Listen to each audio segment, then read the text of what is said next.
Smart Business. Mungkin kita harus meyakini tidak ada yang abadi ya, tidak ada yang lama keberlangsungannya, dan juga mungkin tidak ada yang berjalan sekonsisten mungkin. Itu harus kita percaya. Tapi semuanya itu bisa kita rubah dengan cara kita masing-masing, tentunya menyerahkan diri kepada Yang Maha Kuasa. Pembahasan kali ini terkait pula dengan sisi dari religiusitas dan juga sisi dari branding. Karena banyak orang yang merasa kok apa yang sudah kita kasih kok nggak balik-balik gitu ya. Nah, itu sudah mencederai dari niatan hati kita, para pemilik brand misalnya, untuk bisa mendapatkan profit yang terus. Nah, di edisi Smart Business kali ini, kita akan singgung sedikit tentang brand langitan. Sudah bersama dengan Mas Silih Agung Wasesa. Halo Mas. Halo. Kita lagi di bumi nggak di langit ya? Oh iya benar. Tapi kenapa kok brand langitan bahasan kita hari ini? Ya itu tadi kan sering kali banyak pertanyaan gini, ketika kita bikin brand gitu ya. Gue dapat untung duluan, atau gue membantu duluan nih dari brand itu sendiri. Itu pertanyaan yang paling ini nih. Ntar kalau gue ngebantu, gue nggak dapet untung tuh. Sehingga banyak yang muncul, kemudian brand-brand itu sifatnya transaksional. Kalau hitung-hitungannya nggak masuk, ya udah nggak gue jalanin misalnya. Oh gitu. Itu sih it's okay, itu sih oke. Tapi basis tadi tuh, mau gue nyari untung duluan atau gue harus ngebantu orang dulu nih. Kan brand itu selalu punya value. Dan value-nya itu adalah selalu yang baik-baik tuh. Tapi kemudian pertanyaan berikutnya, ya udah kalau value baik-baik, gimana mengkonversi ini menjadi keuntungan? Kan seringkali kayak gitu. Nah, ini yang kita mau obrolin tuh. Kita sering sebut sebagai, banyak orang yang nyebut sebagai brand langitan. Kalau kita niatnya baik dan memang pengen menolong, terus keuntungan akan datang dengan sendirinya. Oke, jadi brandnya awet profit ya? Brandnya awet profit. Itu. Ngitung tetap, hitung-hitungannya tetap, tapi selalu ada kekuatan langit yang kadang-kadang kok jadi kayak gini ya gitu. Oh iya, kok tahu muncul. Itu yang sering kita nggak sadarin tuh. Satu itu, yang kedua juga dengan adanya niat kita bahwa brand value-nya kita kuatin, itu kita kemudian jadi nggak stres juga. Gila kok untungnya nggak datang-datang ya. Gue bisa bangkrut nih. Waduh, utang gue di bank masih banyak nih. Itu juga tuh, karena itu akan menghambat produktivitas dan kreativitas kita. Ketika kita cemas, kok nggak untung-untung ya gitu. Ya. Pemahamannya perlu kita sederhanakan ya Mas ya. Yes. Karena begini, kalau kita di agama dimanapun diajarkan, kalau kita memberi, jangan pernah berharap kembali. Tapi percaya dan yakinlah. Hal itu akan kita dapatkan. Yes. Nah, bagaimana membentuk pemahaman atau pengertian itu terhadap para pemilik brand? Karena kan biasanya mereka berpikirnya, wah profit, cuan, segala macam. Kalau kita nggak mau ngasih, secara hitungan matematika kan berbeda nih Mas, antara konsep matematika dengan konsep sedekah. Ibaratnya begitu ya Mas ya. Matematika itu kalau kita buang uang, nominal kita berkurang. Tapi kalau esensi sedekah kan beda gitu loh, akan bertambah gitu ya. Nah, gimana membentuk kesadaran itu Mas? Iya, jadi sebetulnya gini, secara rasional kita bisa bilang bahwa ini saatnya kita fokus untuk membantu konsumen. Kan brand itu kan memberi solusi buat konsumen. Nah, kita fokusnya memang di situ dulu tuh. Bagaimana brand yang kita bangun bisa menciptakan solusi untuk konsumennya. Konsumen kita apa nih? Konsumen kita apa sih yang mau kita butuhin? Udah, kita fokus ke itu tuh. Ketika kita fokus ke situ, itu pasti akan kemudian ada banyak jalan yang terjadi. Saya kasih contoh misalnya, ini ada, kita ngomongin brand kecil dulu ya. Ada satu lembaga pelatihan, ada semacam lembaga pelatihan ini tingkatnya memang nasional, seminggu sekali, bahkan seminggu 2 kali, dia ngadain pelatihan-pelatihan tuh. Tagline-nya dia adalah membantu memberikan knowledge ke orang lain. Basisnya itu. Jadi ketika tahu-tahu ada yang telepon, terus dia bilang, Pak, saya tuh nggak punya uang, mau ikut pelatihannya, gimana caranya ya? Udah, terus bagian marketingnya udah dilatih, udah suruh ikut aja dulu, nanti kapan aja terserah, membayar apa? Pertanyaannya adalah, orang itu bayar nggak? Nggak. Tapi duitnya dari mana?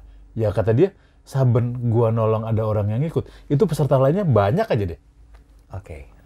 Nah itu tuh, jadi fokusnya adalah pada solusi. Gimana caranya solusinya itu kita konsisten untuk memberikan, atau kita konsisten menjadikan brand kita sebagai solusi untuk konsumen. Fokusnya di situ. Satu. Kedua, kalau kemudian kita udah gede nih brandnya, bukan udah gede, profitnya lebih gede, yang kita pikirin tetap apa? Tetap solusi. Jadi misalnya nih kita Kita jualan kebab misalnya. Terus kebabnya outletnya udah semakin banyak. Untungnya kan otomatis banyak. Iya, iya. Karena tadinya kita pengen memberikan, membuat orang merasakan produk kebab yang bagus gitu ya. Uang keuntungan kita nggak buat beli yang lain. Uang keuntungan kita nggak bikin usaha yang lain. Tapi kita fokus gimana caranya memproduksi kebab semakin enak dengan harga yang semakin murah. Oke, oke. Jadi larinya tetap rasional sebetulnya. Menyalahi etika berbisnis nggak sih kira-kira dengan konsep ini? Yes, kalau kita pakai hukum ekonominya,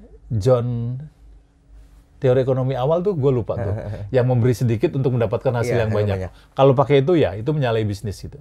Karena kan memang konsep Barat kan ekonominya memisahkan antara transaksi dengan kemanusiaan gitu ya. Sehingga dulu banyak tuh kalau kita punya produksi susu, susunya banyak nggak laku, dibuang. Oke. Itu menyalahi itu. Tapi kalau kita mengintegrasikan antara kebutuhan bisnis dan kebutuhan kemanusiaan, wah itu cocok. Dan sudah banyak yang ngebuktiin bahwa itu betul. Ini Mas, saya coba sambungkan ke istilah CSR ya sekarang ya. Kan ada banyak juga, oh ini bagian dari keuntungan kita, yang dananya kita gabungkan di CSR, atau ya segala macam lah. Masuk nggak ke kriteria itu, agar mengundang langitan itu punya kontribusi juga? Saya kasih contoh ya, kemarin kan COVID tuh, kemarin COVID kemudian semua perusahaan collab. Betul. Kita ngomongin, ini karena perusahaannya kosmetik nih, ada banyak perusahaan kosmetik lah gitu ya, ada beberapa perusahaan kosmetik. Karena nggak ada penjualan, mereka nggak melakukan CSR. Karena CSR itu diambil kalau untung. Iya, betul. Kalau perusahaan nggak untung ya udah nggak. Ini ada satu perusahaan kosmetik yang dia dia melakukan CSR, tidak peduli ada untung apa nggak. Wow. Dia langsung, saya lupa, sumbangan pertama tuh 50 miliar ke pemerintah, karena memang yang menjalankan pemerintah, udah dalam bentuk baju buat perawat, baju APD. buat dokter, terus kemudian segala macam gitu. Dia kan 50 miliar. Habis itu dia kasih 150 miliar atau berapa gitu. Sekarang perusahaan kosmetik itu market leader. Wow. Dan itu lokal. Oh gitu. Dan itu lokal. Oke. Jadi kan kadang-kadang oke gitu. Jadi CSR-nya tadi, kalau pertanyaannya adalah CSR-nya dia memang niatnya untuk membantu. Iya, Bukan iya, CSR yang menyisihkan dari keuntungan. Kalau gua nggak untung ya nggak gua bantu kan, kalau CSR gitu tergantung kan. niat dong berarti ya? Iya kan, tergantung Iya, niatnya. iya. Ini udahlah, ambillah. Kita punya kekayaan perusahaan berapa, ambil itu yang buat disumbangin. Tapi agak sulit ditiru ya konsep kayak gitu ya Mas Ilya? Ya karena kan kita memang sudah agak lekat dengan konsep Barat ya.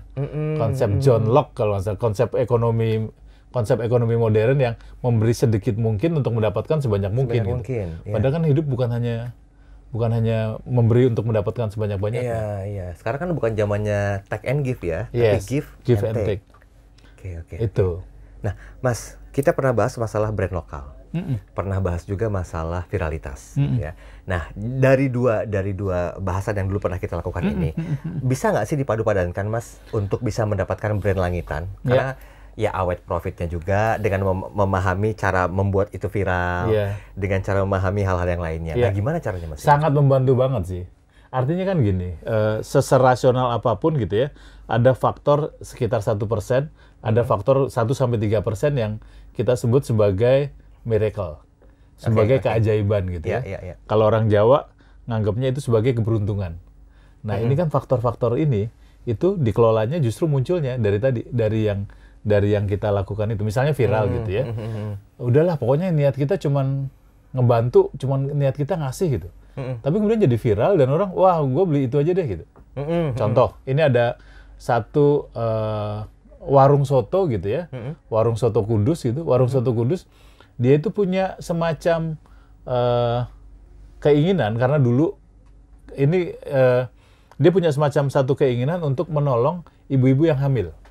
Pokoknya kalau ibu hamil itu kalau makan di sini gratis, udah nggak ditulis tuh. Pokoknya kalau ada ibu hamil, ibu, wah ibu lagi hamil udah gratis ibu, silahkan mau makan yang mana, mau makan seberapa pun aja gitu, udah makan gratis. Tapi itu kemudian jadi, kalau makan di soto itu ibu hamil gratis loh gitu. Ya orang jadi ngerasa, oh respect juga ya gitu. Udah jadi gratis kayak gitu. Itu sih, itu yang ada. Jadi memang kita harus membangun kebaikan lah dari sana. Berarti Mas kalau mengacu dari kisah yang ibu hamil tadi bebas makan soto, apakah memang brand Langitan ini identik dengan humanity atau kemanusiaan atau ada faktor lain? Iya, ya kita bisa nyebut itu kemanusiaan atau humanity lah. Tapi basically secara profesional kita nyebutnya fokus pada solusi. Oh. Brand kita itu hadir untuk memberikan solusi apa sih? Nah, kita fokusnya pada solusi itu. Ketika kita pada fokus pada solusi itu kan memberi, give gitu ya. Nah, itu take-nya akan jadi lebih enak. Mendapatkannya banyak. Nah, dapatnya dari sisi apa? Dapatnya pertama, karena kita niatnya ngasih, itu kemudian ada aja ide-ide kreatif yang muncul. Contoh.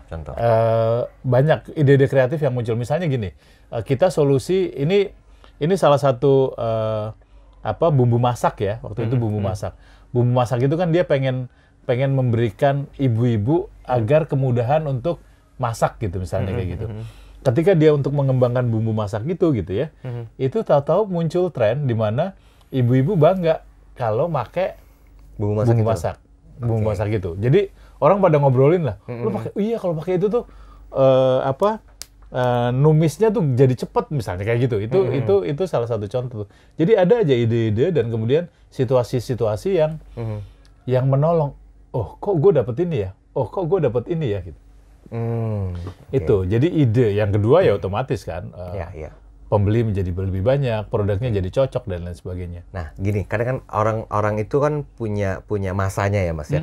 Dalam artian ketika dia terus-terusan melakukan hal itu, konsisten melakukan hal itu, dapat profit yang juga banyak karena brand Langitan bermain di konsep pemikiran mereka jalan terus. Tapi kan ada masa ngedropnya juga. Nah, mempertahankan bentuk ketawakalan ini bagaimana, Mas Ili?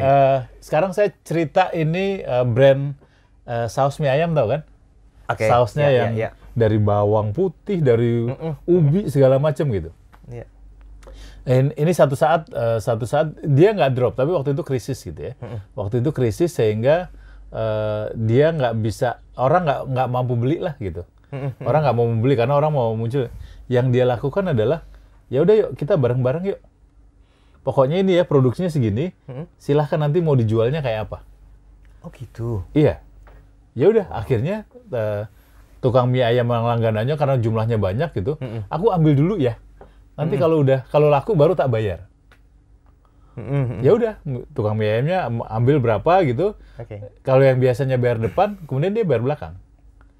Bayar belakang itu udah bawa kemana-mana udah. Ya kemudian survive. Itu kayak gitu. Terus ada perusahaan keramik gitu ya, ada perusahaan keramik, dia kumpulin ini pada saat dia drop ya, pada saat krisis gitu, dia kumpulin semuanya, dia bilang gini, ke karyawannya, Bapak-bapak, gini kita lagi krisis nih, jadi, dan kalau krisis tuh yang salah bukan keluarga ya, jadi gimana caranya kita tetap bekerja dengan uang yang seadanya, tapi keluarga bisa tetap makan. Tahu begitu mereka pulang mengabarkan itu, tahu dari keluarga, lah gimana kalau kita ikut bantu jualan? Oh, kemudahan. Jadi udah tuh, keramik itu dijualin oleh keluarga karyawannya. Dan survive akhirnya. Sampai saat ini. Banyak kisah-kisah gitu, itu ada. Brand gedenya juga ada. Harley Davidson tuh juga kayak gitu juga. Oh gitu? Iya, dulu sempat bangkrut ya. Sekelas Harley aja melakukan hal itu. Kenapa kita tidak gitu? Yes. So, apa esensi pembicaraan kita hari ini, Mas? Ya itu tadi, sebetulnya ketika kita punya brand, kita bisa menyebutnya itu brand Langitan gitu. Kenapa kemudian kebaikan langit?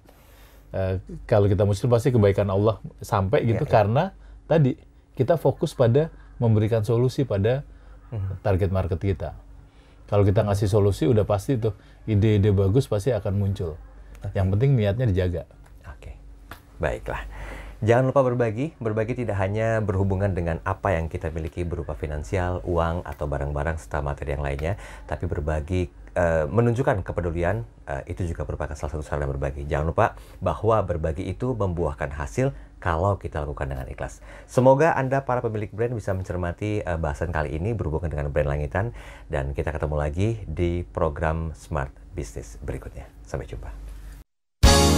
Smart Business. Lead you better.